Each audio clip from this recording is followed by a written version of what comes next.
Hi welcome back to my YouTube channel. ನೀವು ನೋಡ್ತಾ ಇದ್ದೀರಾ ಶ್ರೇಯಾ ವ್ಲಾಗ್ಸ್. ಸೊ ಎಲ್ಲರೂ ಹ್ಯಾಪಿ ಆಗಿದ್ದೀರಾ ಅಂತ ಅಂದ್ಕೊಂಡಿದ್ದೀನಿ. So let's start the vlog today. So ಇವತ್ತು ನಾವು ಜೋಗ್ ಫಾಲ್ಸಿಗೆ ಹೋಗಿದ್ವಿ ರೀಸೆಂಟಾಗಿ. ಸೊ ಅದರದ್ದು ಕ್ಲಿಪ್ಸ್ನ ಹಾಕ್ತಾ ಇದ್ದೀನಿ ಇಲ್ಲಿ. ಸೊ ಅವತ್ತು ಎಡಿಟ್ ಮಾಡಿದಾಗ ವೀಡಿಯೋನ ಇದನ್ನು ಇನ್ಕ್ಲೂಡ್ ಮಾಡೋಕ್ಕಾಗಿರಲಿಲ್ಲ ಬಿಕಾಸ್ ನನ್ನ ಹತ್ರ ಈ ವೀಡಿಯೋಸ್ಗಳಿರಲಿಲ್ಲ. ಸೊ ಇವಾಗ ನನಗೆ ಸಿಕ್ತು. ಸೊ ನೋಡಿ, ಜೋಗ್ ಫಾಲ್ಸಿಗೆ ಒಂದ್ಸತಿ ವಿಸಿಟ್ ಮಾಡಿ, it was mind blowing guys. So ಅಂಥ ಜಾಗಕ್ಕೆ ಹೋದ್ಮೇಲೆ ವೀಡಿಯೋಸ್ ಫೋಟೋಸ್ ತಗೊಳ್ದೆ ಇರೋಕ್ಕಾಗುತ್ತಾ? ಸೊ ಸಿಕ್ಕಾಪಟ್ಟೆ ವೀಡಿಯೋಸ್ನೆಲ್ಲ ಮಾಡ್ಕೊಂಡಿದ್ದಾಯಿತು. ಒಂದೊಂದ್ಸತಿ ಹೆಂಗಾಗ್ಬಿಡುತ್ತೆ ಅಂದರೆ, ಅಂಥ ಪ್ಲೇಸಸ್ಗೆ ಹೋದರೆ ಆ ಪ್ಲೇಸ್ ನೋಡೋಕ್ಕಿಂತ ವೀಡಿಯೋ ಫೋಟೋಸ್ ಎಲ್ಲ ಇನ್ವಾಲ್ವ್ ಆಗಿಬಿಡ್ತೀವಿ. ಆ ಪ್ಲೇಸ್ ನೋಡಿದ್ವಾ, ಇನ್ನೊಂದು ಸ್ವಲ್ಪ ಹೊತ್ತು ಇರಬೇಕಿತ್ತು ಅಂತ ಫೀಲ್ ಬರುತ್ತೆ. ಸೊ ಆ ಥರ ಮಾಡ್ಕೋಬೇಡಿ. ಸ್ವಲ್ಪ ವೀಡಿಯೋಸ್ ತಗೊಳ್ಳಿ, ಒಂದು 5-10 ನಿಮಿಷ ಫೋಟೋಸ್ ವೀಡಿಯೋಸ್, ಆಮೇಲೆ ಕಂಪ್ಲೀಟಾಗಿ ಎಂಜಾಯ್ ಮಾಡಿ. ಯಾಕಂದರೆ ನಾವು ನೋಡೋದು ತುಂಬ ನಮ್ಮ ತಲೆಯಲ್ಲಿ ಉಳ್ಕೊಳ್ಳುತ್ತೆ ಮತ್ತು ನಮಗೆ ಒಂಥರ ಖುಷಿ ಕೊಡುತ್ತೆ. ವೀಡಿಯೋಸ್ ಫೋಟೋಸ್ ಬೇರೆ ಕಡೆನೂ ನೋಡಿರ್ತೀವಲ್ಲ, ಹಾಗಾಗಿ. ಸೊ ಅದಾದಮೇಲೆ ನೆಕ್ಸ್ಟ್ ನಾವು ಬಾರ್ಬೆಕ್ಯೂ ನೇಷನ್ನಿಗೆ ಹೋಗಿದ್ವಿ. ಅಲ್ಲಿಂದ ಬಂದಮೇಲೆ ಇದು ಜೋಗ್ ಫಾಲ್ಸಿಂದ ಬಂದಮೇಲೆ ಶಿವಮೊಗ್ಗದಿಂದ. ಸೊ ಇದು ಬಾರ್ಬೆಕ್ಯೂ ನೇಷನಲ್ಲಿ, ಅದು ನಿಮಗೆ ಗೊತ್ತಿದೆಯಲ್ಲ ಹೇಗಿದ್ರು, ಅದರಲ್ಲಿ ಬಫೆಟ್ನ ಬುಕ್ ಮಾಡ್ಕೊಂಡು ಹೋಗಿದ್ದಿದ್ದು. ನಾನಂತೂ ಪ್ರಾನ್ಸ್ನ ಸಿಕ್ಕಾಪಟ್ಟೆ ತಿಂದಾಕ್ಬಿಟ್ಟೆ ಗೈಸ್. ಪ್ರಾನ್ಸ್ ಬಿಡೋಕ್ಕಾಗುತ್ತಾ?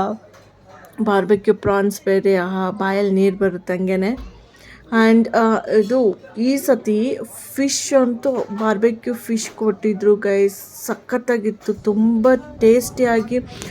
ಪ್ರಾನ್ಸ್ ಇಷ್ಟ ಆಗ್ತಿತ್ತು, ಈ ಸತಿ ಪ್ರಾನ್ಸ್ಗಿಂತ ಆ ಫಿಶ್ಶೇ ಇಷ್ಟ ಆಗಿಬಿಡ್ತು ಈ ಸತಿ, ಅಷ್ಟು ರುಚಿಯಾಗಿತ್ತು. ಫ್ಯಾಮಿಲಿ ಜೊತೆ ಒಂದು ಡಿನ್ನರ್ ಡೇಟ್ ಹೋಗೋದು ಖುಷಿ ಕೊಡ್ತು. ಆ್ಯಂಡ್ ಜಾಸ್ತಿ ಇನ್ನೂ ಆಪ್ಷನ್ಸ್ ಇರುತ್ತೆ, ಬಫೆಟ್ ಅಲ್ವಾ, ಹಾಗಾಗಿ ಚಾಟ್ಸ್ ಇರುತ್ತೆ, ಸೊ ಎಲ್ಲ ಇರುತ್ತೆ. ನಾನಂತೂ ಇಂಥ ಹತ್ರ ಹೋಗ್ಬಿಟ್ಟು ಆ ರೈಸ್ ಐಟಮ್ ಅವೆಲ್ಲ ತಿನ್ನೋದಕ್ಕೆ ಹೋಗಲ್ಲ, ಮನೆಯಲ್ಲೇ ತಿಂದು ಸಾಕಾಗಿರುತ್ತೆ. ಅಲ್ಲಿ ಹೋದಾಗಲೂ ರೈಸ್ ಐಟಮ್ ತಿನ್ನಬೇಕಾ? ಸೊ ನಾನು ಅದಕ್ಕೆ ಈ ಸ್ಟಾರ್ಟರ್ಸ್ನ ತಿಂದ್ಬಿಡೋದು, ಆಮೇಲೆ ಚಾಟ್ಸು, ಆಮೇಲೆ ಸ್ವೀಟ್ಸ್ನೆಲ್ಲ ತಿನ್ಕೊಂಡು ಕೂತ್ಕೊಳ್ಳೋದು. ನಾನ್ ವೆಜ್ಜು ಅಷ್ಟೇ, ಚಿಕನ್ನು, ಮಟನ್ ಆ್ಯಕ್ಚುಲಿ ಕೇಳಿದ್ರೆ ಕೊಡ್ತಾರೆ ಅವರು, ಸಪ್ರೇಟಾಗಿ ಫ್ರೈ ಏನಾದರೂ ಬೇಕು ಅಂತ ಅಂದರೆ, ಇಲ್ಲಾಂದರೆ ಕೊಡೋದೇ ಇಲ್ಲ ಅವರು. ಸೊ ಕೇಳಿಬಿಟ್ಟು ಇಸ್ಕೊಳ್ಳಿ ನೀವೇನಾದರೂ ಹೋದರೆ. ಆ್ಯಂಡ್ ಈವನ್ ಬರ್ತ್ಡೇ ಸೆಲೆಬ್ರೇಷನ್ಸ್ ಕೂಡ ಮಾಡ್ಬೋದಲ್ಲಿ, ಗೊತ್ತಲ್ಲ, ಫ್ರೀ ಕೇಕ್ ಕೊಡ್ತಾರೆ ಅಂತ. ನಾವೊಂದು ಸತಿ ಫ್ರೆಂಡ್ಸ್ ಎಲ್ಲ ಹೋದಾಗ ಸುಮ್ಮನೆ ಊಟ ಎಲ್ಲ ಮಾಡಿದ್ವಿ. ಸೊ ಆಮೇಲೆ ಸುಮ್ಮನೆ ಬರ್ತ್ಡೇ ಅಲ್ವಾ, ಹ್ಯಾಪಿ ಬರ್ಡೇ ಅಂದ್ಬಿಟ್ಟು ವಿಶ್ ಮಾಡ್ತಿದ್ವಿ. ಆಮೇಲೆ ಅವರೇ ಕೇಕ್ ತಂದುಬಿಟ್ಟು ಕೊಟ್ಟರು ಕಟ್ ಮಾಡಿ ಅಂತ. ಸುಮ್ಮನೆ ಹಿಂಗೆ ಹೋದಾಗ ಒಂದು ಕೇಕ್ ಇಸ್ಕೊಬಂದ್ಬಿಡ್ಬೋದು, ಹಂಗೆ ಮಾಡಿದ್ವಿ ನಾವು ಫ್ರೆಂಡ್ಸ್ ಹೋದಾಗ. ಬಟ್ ಈ ಸತಿ ಫ್ಯಾಮಿಲಿಯಲ್ಲಿ ಬರ್ತಡೇ ಇದ್ದಿದ್ದರಿಂದ ಸೊ ಬರ್ತಡೇ ಕೂಡ ಸೆಲೆಬ್ರೇಟ್ ಮಾಡ್ದಂಗೆ ಆಗುತ್ತೆ. ಆ್ಯಂಡ್ ಬಫೆಟ್ ಕೂಡ ಮಾಡ್ದಂಗೆ ಆಗುತ್ತೆ, ಊಟ ಕೂಡ ಮಾಡ್ದಂಗೆ ಆಗುತ್ತೆ ಅಂತ ಹೋಗಿದ್ವಿ. And it was good.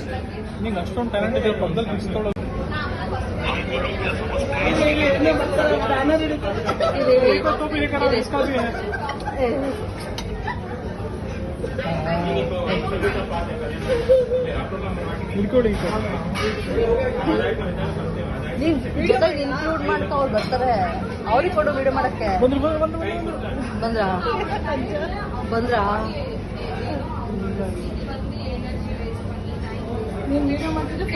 Video ಅಲ್ಲೇನೋ ಕೇಳ್ಕಕ್ ಹೋಗಿದ್ರೆ ಉಲ್ಟ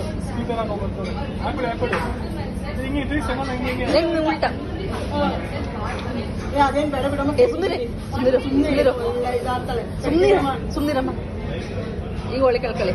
ಹಂಗೆ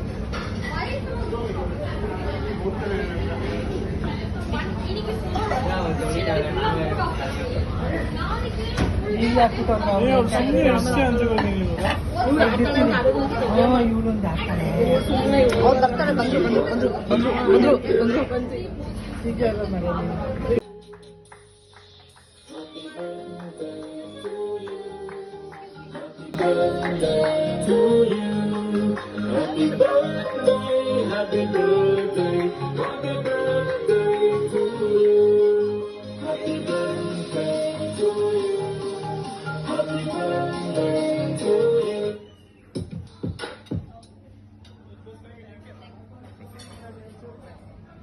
हैप्पी बर्थडे सर, मैं केक पार्सल करता हूँ, कर दीजिए मेरे को. ಆ್ಯಂಡ್ ದೆನ್ ನೆಕ್ಸ್ಟ್ ಡೇ ಬ್ರೇಕ್ಫಾಸ್ಟ್ಗೆ ಅದೇ ಅಕ್ಕಿ ರೊಟ್ಟಿ, ಅದಕ್ಕೆ ಸಾಗು ಮಾಡ್ಕೊಂಡಿದ್ದು. ನೀವು ಯಾರಾದರೂ ಕೈಯಲ್ಲಿ ಅಕ್ಕಿ ರೊಟ್ಟಿ ತೊಟ್ಟಲ್ಲ ಅಂದರೆ ಈ ಥರ ನೋಡಿ, ಈ ಥರ ತಟ್ಟೋದಕ್ಕೆ ಈಸಿ ಇರುತ್ತೆ. ಒಬ್ಬೊಬ್ಬರು ಚಪಾತಿ ಲಟ್ಟಣಿಗೆಯಲ್ಲಿ ಹಿಂಗೆ ರೋಲ್ ಮಾಡಿ ಅರಿತಾರೆ ಅನಿಸುತ್ತೆ, ಬಟ್ ನಮ್ಮ ಮನೇಲಿ ಅದೇ ಈಸಿ. ಸೊ ನೋಡಿ ಎಷ್ಟು ಚೆನ್ನಾಗಿ ಬಂದಿದೆ. ಸಾಗು ರೆಡಿ ಆಗ್ತಾ ಇದೆ ಅಂದರೆ ಕುಕ್ಕರಲ್ಲಿ ಮುಚ್ಚೆ ಇರ್ತೇವೆ. ನಾನು ಊದ್ಬಾರ್ದಂಗೆ ಸ್ವಲ್ಪ ಮುಂಚೆನೇ ಹಾಕ್ಬೇಕು. ಮಗ್ಚಿದ್ದೀನಿ, ಇನ್ನೊಂದ್ಸಲ ಸುಮ್ಮನೆ ತೋರಿಸಿ ಒಂದು ಬಚ್ಚೋದು ತಡಿ, ಇನ್ನು ಬೇಯಿಸ್ಬಿಟ್ಟು ಅದು ಬರೋದು ಊದೋದು.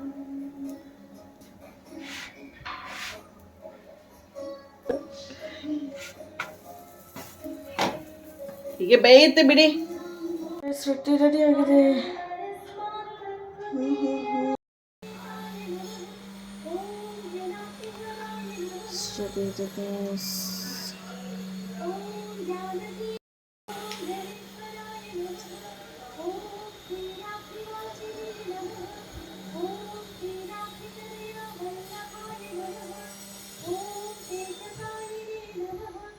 ಬಂದಿರಲಿಲ್ಲ ಸಹಸ್ರನಾಮದಲ್ಲಿ ಯಾವತ್ತು.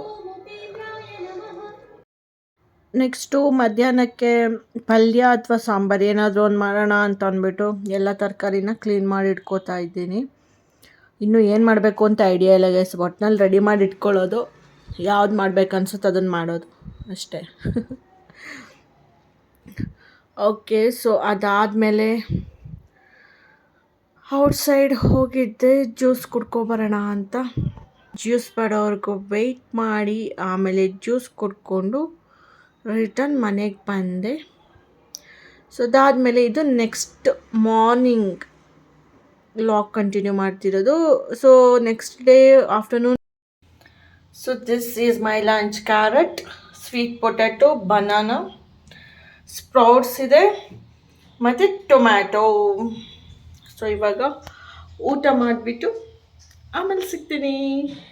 ಬಾಯ್. ನೀವು ಊಟ ಮಾಡಿ, ಚೆನ್ನಾಗಿ ಊಟ ಮಾಡಿ. ಅದೇನೋ ಗಾದೆ ಇದೆಯಲ್ಲ, ಒಂದೊತ್ತು ಉಂಡವ ಯೋಗಿ, ಎರಡೊತ್ತು ಉಂಡವ ಭೋಗಿ, ಮೂರೊತ್ತು ಉಂಡವನು ಹೊತ್ಕೊಂಡು ಹೋಗಿ ಅಂತ. ಸೊ ಆ ಥರ. ಸೊ ಲಿಮಿಟಾಗಿ ಊಟ ಮಾಡಿ, ಚೆನ್ನಾಗಿ ಊಟ ಮಾಡಿ ಗೈಸ್. ಅದು ಎರಡೊತ್ತು ಉಂಡವ ರೋಗಿ ಬರುತ್ತೆ, ನಾನು ತಪ್ಪು ಹೇಳ್ಬಿಟ್ಟೆ. ಅದಾದಮೇಲೆ ಗ್ರೇಪ್ ಜ್ಯೂಸ್ ಕುಡಿದೆ ಆ್ಯಂಡ್ ಇನ್ಸ್ಟಾಗ್ರಾಮ್ಗೆ ವೀಡಿಯೋಸ್ ಮಾಡ್ತಿದ್ದೆ ಗೈಸ್. ಸೊ ಈ ಕೇಕ್ ಯಾರಿಗೆಲ್ಲ ಇಷ್ಟ ಇದೆ ನೀವೊಂದು ಸತಿ ಕಮೆಂಟ್ ಹಾಕಿ. ಈ ಇದಕ್ಕಿಂತ ಪೇಸ್ಟ್ರಿ, ಅದಕ್ಕಿಂತ Iyengar cake, cheese cake, pastry ಚೆನ್ನಾಗಿರುತ್ತೆ, ಪರವಾಗಿಲ್ಲ. ಬಟ್ ಸ್ಟಿಲ್ ಈ ಅಯ್ಯಂಗಾರ್ ಬೇಕ್ರಿ ಕೇಕ್ ಅಂತೂ ವೆರಿ ವೆರಿ ಮಚ್ ಫೇವ್ರೇಟ್. ನಿಮಗೂ ಫೇವ್ರೇಟ್ ಇದೆ ಕಮೆಂಟ್ ಹಾಕಿ ಎಸ್ ಅಂತ. ಗೈಸ್ ಫುಲ್ ಟಯರ್ಡ್ ಆಗಿಬಿಟ್ಟಿದೆ, ವಾಕ್ ಹೋಗಿ ಬಂದೆ. ಊಟ ಮಾಡಬೇಕು ಇವಾಗ. ಸೊ 7:30 ಆಗಿದೆ. ಸೊ ಬೇಗ ಊಟ ಮಾಡ್ತಿದ್ದೀನಿ, ಯಾಕಂದರೆ ಮಧ್ಯಾಹ್ನ ನಾನು ಕ್ಯಾರೆಟ್ ಮತ್ತು ಸ್ವೀಟ್ ಪೊಟ್ಯಾಟೊ ಮತ್ತು ಸ್ಪ್ರೌಟ್ಸ್ ತಿಂದಿರೋದಲ್ವ. ಸೊ ಅದಕ್ಕೋಸ್ಕರ ಗೈಸ್, ನೀವು ಹೆಲ್ದಿ ಫ್ಯಾಟ್ನ ಡೈಲಿ ತಿನ್ನಲೇಬೇಕು. ನೀವೇನು ತಿಂತಿರೋ ಬಿಡ್ತಿರೋ ಡೈಲಿ ಬಾಡಿಗೆ 2 ಸ್ಪೂನ್ ತುಪ್ಪ ಸೇರಲೇಬೇಕು ಗೈಸ್. ಸಂಹೌ ಅದನ್ನು ಹೇಗಾದರೂ ಮಾಡಿ ತಿನ್ನೋದಕ್ಕೆ ಟ್ರೈ ಮಾಡಿ. ನಿಮ್ಮ ಬಾಡಿನಲ್ಲಿ ತುಂಬ ಚೇಂಜಸ್ನ ಕಾಣ್ತೀರ ನೀವು. ಮೇ ಬಿ ಡೈಜೆಷನ್ ಆಗಲಿ ಅಥವಾ ಮೋಷನ್ ಆಗೋದಾಗಲಿ, ಆಮೇಲೆ ನಿಮಗೆ ಫ್ಯಾಟ್ ಲಾಸ್ ಆಗೋದಾಗಲಿ, ಸೊ ಎಲ್ಲ ಈಸಿಯಾಗಿ ಆಗುತ್ತೆ. ಆ್ಯಂಡ್ ಮೆಡಿಟೇಷನ್ ಮಾಡೋದು ಮರಿಬೇಡಿ. ಅಟ್ಲೀಸ್ಟ್ ಮಲಗೋಕ್ಕೆ ಮುಂಚೆ ಮಾಡಿ, ಬೇರೆದೆಲ್ಲ ಯೋಚನೆಗಳನ್ನ ಬಿಟ್ಟಾಕಿ ಆರಾಮಾಗಿ ನಿದ್ದೆ ಮಾಡ್ಬೋದು. ಸೊ ಮೆಡಿಟೇಷನ್ ಬಗ್ಗೆ ಏನಾದರೂ ಡೌಟ್ ಇದೆ ಕಮೆಂಟ್ ಮಾಡಿ, ಕ್ಲಾಸಸ್ ಮಾಡ್ತೀನಿ. ನಾನು ನೋಡಿರೋ ಹಾಗೆ ತಮ್ನೇಲಲ್ಲಿ ದುಡ್ಡು ಹೇಗೆ ಮಾಡೋದು, ನಾನು ಈ ಗೋಲ್ನ ಹೇಗೆ ತೊಗೊಂಡೆ, ಈ ಥರ ಹಾಕ್ಬಿಟ್ರೆ ಎಲ್ಲರೂ ಪಟ ಕ್ಲಿಕ್ ಮಾಡಿಬಿಡ್ತೀರಲ್ವ ಗೈಸ್. ಅದೇ ಮೆಡಿಟೇಷನ್ ಅಂತೆ, ಮೈಂಡ್ಫುಲ್ನೆಸ್ ಅಂತೆ ಹೇಗೆ ಮಾಡೋದು ಅಂದರೆ ಅದನ್ನು ಯಾರೂ ನೋಡೋದಕ್ಕೆ ಬರೋದಿಲ್ಲ.